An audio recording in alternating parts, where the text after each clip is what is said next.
Պարոն Արշակյան, հարգելի գործընկերներ, սիրելի երեխաներ, մի քիչ կմեծանանք, գքանք գավառ, իրար հետ են ջրի ափին խորոված կանենք, իրար հետ ընկերություն կանենք, հետո դու էլ մտածեք, որ մենք մեր տեղը զիջելու ենք ձեզ, էլի, մենք ավերժական չենք ստե։ Սիրելի գործընկերներ, հարգելի ժողովուրդ, ես ճիշտն ասած, այսքան օրը մի քիչ շատ եմ խոսում, բայց անընդհատ մեր հարգելի ընդդիմությունը բաներ է ասում, որոնց պատասխանել ուղղակի չեմ կարող չպատասխանել։ Ուրեմն երեք այստեղից նախ Տիկին Մանասյան, թիրախավորման մասին է խոսքը, ես ձեզ անհատապես էլ ասեցի, իմ երեխայի մասով ես ձեզ կուղարկեմ, բայց մեր երեխաները, կանայք, արդեն ընտանիքի անդամներն ուրիշ տարբերակ չունեն, երեք այստեղից խոսվեց առաջին տիկին Աննա Հակոբյանի մասին ու ինչ-որ բառեր էր օգտագործվում այստեղ, որը նախ հարիր չէր ազգային ժողովի պատգամավորուհուն նման արտահայտություններ շաղտալ և նաև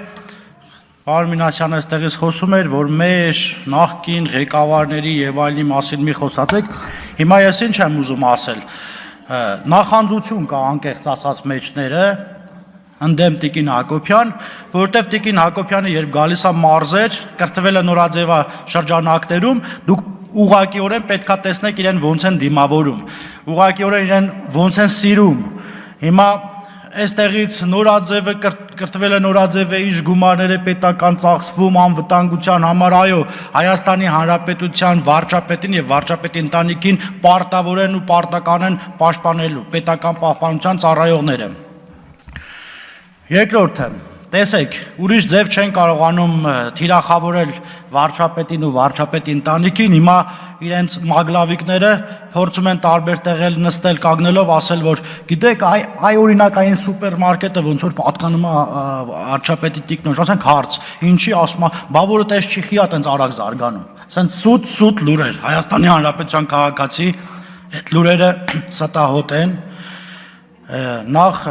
ողորմած տատս էր ասում էշնիչ գիտի, նուշն ինչ է, դե անկիրթ մարդիկ չգիտեն, կրթվելու իմաստը որն է, այո, բոլորս կրթվելու կարիք ունենք, միայն անգետ տգետ մարդն ասում, որ ինքը ամեն ինչ գիտի և իրեն պետք չի կրթվել և ես շնորհակալություն եմ հայտնում Տիկին Հակոբյանին, ես կրթվել է նորաձևե շրջանակներում մեր հանրությանն ու հասարակությանը ավելի կրթված դարձնելու համար։ Երկրորդ մասով,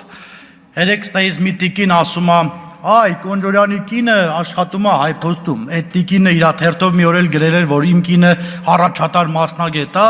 տխրեցնեմ իրեն, իմ կինը երբեք չի եղել առաջատար մասնագետ, իմ կինը կրտսեր է եղել, հետո գլխավոր ու ընդ որում 2016 թվականից դա իմ հետ կապ չունի, դե պարզ է, որ պետք է թիրախավորի գրի, բայց ես ինչ եմ ուզում ասել, օրինակ մեր կանայք պարկեշտ ընտանիքի հարցներ են և իրենց թույլ չեն տալիս այս թիմից փախչել, թռնել այն մյուս թիմ, կամ ինչ-որ մարդկանցով գալ մարդ դառնալ ու այդ մարդկությունը մի անգամից մոռանալ, օրինակ ինձ հետաքրքիր է, էլի, եթե չլիներ ոմանց քավորները, նրանք չհայտնվեին իմ քայլի ցուցակում, երբևիցե կպատկերացնեն մի օր, որ կդառնան պատգամավոր,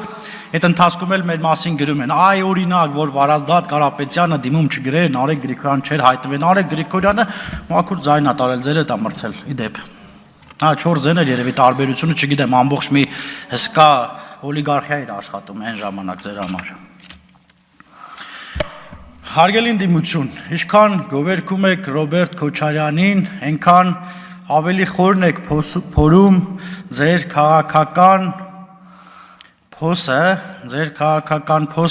այն փոսը, որ օրինակ 80 սանտի էր, հետո սարքեցիք 1.80 m, հիմա սարքում եք 2.80, որ էլ տեից չկարողանա կլներ, դուզ գալ ու քաղաքականությամբ զբաղվել, ասում է պարոն Մինասյանը, Ռոբերտ Քոչարյանն ունի 40 միլիոն դոլար կարողություն, բա ինչի չեք բացահայտում, միլիարդ կներեք, 4 միլիարդ դոլար ունի, ինչի չեք բացահայտում, կբացահայտենք, այո, անօգ եղեք, Բայց եթե չենք բացահայտում, այդ վայթե քաղաքացիական պայմանագիր խմբակցության անդամներն էին, գլուխները կախ, բերում իրենց գողոնը, հանձնում պետությանը ու մի բան էլ պակաս։ Բերելու եք, վերցնելու ենք հատիկ առ հատիկ։ Ոչ մի գողացող չի պլստալու։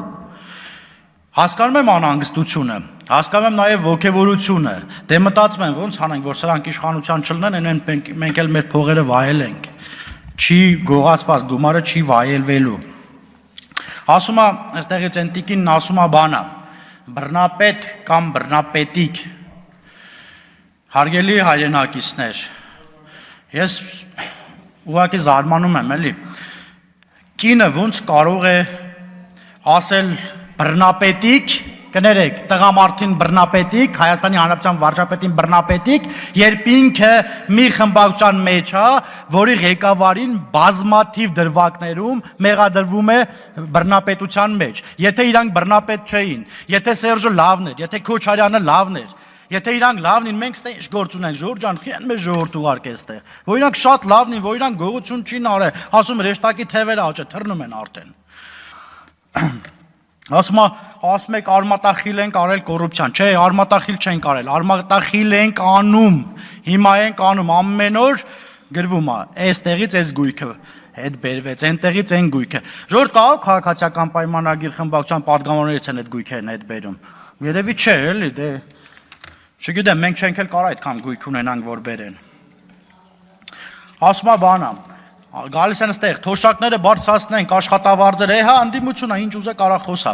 բայց ձեր ժամանակին չէիք բարձրացնում, ասում է բանը, 3000 դրամ տալիս էինք դպրոցի դասատուին, թողներ են բոլոր ուսուցիչները, 3000 տալում էինք բուժաշխատողին, մեր բուրում էլ եղու կարակ ենք բուրում, որ գային անրա ավակի։ Խայտարակությունը 3000-5000 դրամով աշխատավարձ էիք վարում, ասում է, մեր ժամանակ աշխատավարձ առնվազն, չգիտեմ քանի տոկոս բարձած է, 1000 դրամ որ տայինք մենք էլ մեր ժամանակ էլ մի քանի 100 անգամ կբարձրանար։ Ասում է բանը, ինչի համար չեք բացահայտում մարտի 1-ը, ասում եք վարչապետն հայտարարեց, որ բացահայտված է։ Այո, Հայաստանի Հանրապետության գոնե, ես իրավական մասով չգիտեմ, գոնե Հայաստանի Հանրապետության քաղաքացու համար բացահայտված է մարտի 1-ն էլ, հոկտեմբերի 27-ն էլ, Պողոս Պողոսյանն էլ եւ շատ ու շատ այլ բաներ։ Երեխեք ջան, ձեզ հաջողություն։ Ասում է բանա, այ դուք ջղաձգվում եք, որ մենք խոսում ենք կոռուպցիայից։ Օրինակ, մեր տունը, որ խոսում էին կոռուպցիայից, եւ հիմա էլ, էլի, անընդհատ ընդդիմության տարբեր պաշտոնյաների դեմքեր էս մոտովս անցնում։ Չեղավ մի անգամ գոնե մերոնցից մեկի դեմքն անցներ։ Չգիտեմ, մենք չենք ջղաձգվում, ուղղակի մենք ասում ենք, որ այո, այդ կոռուպցիան արմատախիլ ենք անելու։ Ասում եմ, հա, մենք կոալիցիա չենք եղել, ով էր ասում, մենք կոալիցիա չենք եղել բանի հետ, Լևոն Տեր-Պետրոսյանի, շնորհակալություն, հարգելի ընդդիմություն, գոնե այդ մեկի հետ կոալիցիա չեք եղել, ձեր ցավը տանեմ, գոնե այդ մի դրվագով կարակ, ասում է 15 տարի դու իշխանության եք, 15 տարի առաջ օրինակ ես 17 տարեկան էի, 16 տարի, 18 տարեկան էի, իշխանություն է, հա, դե իհարկե, եթե իրականում իշխանությունը պատկանում է ժողովրդին, ես միշտ էլ իշխանություն եմ լինելու, այսօր էլ, վաղն էլ, մյուս օրն էլ։ Ասում է բանը, հա, ուզում եմ այդ Մերձավանի դպրոցի մասով խոսեմ, հարգելի քաղաքացիական պայմանագիր խմբակցության ընկերներ ու կառավարության հարգելի անդամներ։ Հայաստանի Հանրապետության շատ ու շատ դպրոցներում նման խնդիր կա։ Եթե մեկը ունի քաղաքական կողմնորոշվում, այն էլ քաղաքացիական պայմանագիր խմբակցությունն է հավակնում, այդ մարդը այդտեղ հալածանքի է ենթարկվում։ Ասում է բանը, բոլոր պաշտոնների նշանակում է քաղաքացիական պայմանագիր կուսակցության անդամներ, եկեք այդանք տենանք, էլի։ Եկեք այդանք մարզպետարաններ, գյուղապետարաններ, դպրոցներ, եկեք այդանք տենանք որտեղով են նշանակված։ Ասում է պարոն Մինասյանը ստեց, ասում է կործանում եք բերել մեզ, հետո շարունակում է, մեզ եւ պետությանը։ Ես չգիտեմ, որ պետությանն ենք ձեր պատկերացրած, որ պետությանն ենք կործանում բերել, բայց այո, ձեզ բերել ենք։ Գիտեք որ մասով, որ ձեր մասին ամեն ինչ ասելու ենք, ամեն թեկուզ որ Հայաստանի Հանրապետության քաղաքացին իմանում է, ձեր մասին քրեական գործերն էլ է, կոնկրետ ձեր մասով չեմ ասում, պարոն Մինասյան, ձեր թիմակիցների քրեական գործերն էլ է առաջ շարժվելու, ապօրինի գույքնել ենք բռնագանձելու, հետ ենք բերելու, ասում է, որ հետ եք բերում, ինչ չեք բաժանում ժողովրդին։ Չէ, դա իրանք նկատի ունեն քաշ փողով, իրաց մոտ քաշ փող է, էլի, իրանք եկան կներեք ավարտում եմ։ Պարոն Գառնիկ Դանելյանն էլ այլի ժողովրդի մասին խոսում է, էլի, այստեղից մեկը։ Պարոն Դանելյան, մի ձեզ նույնականացեք, էլի Ռոբերտ Քոչյանի հետ մի քիչ վարկանիշ ունեք, էդ էլ կեն գնի։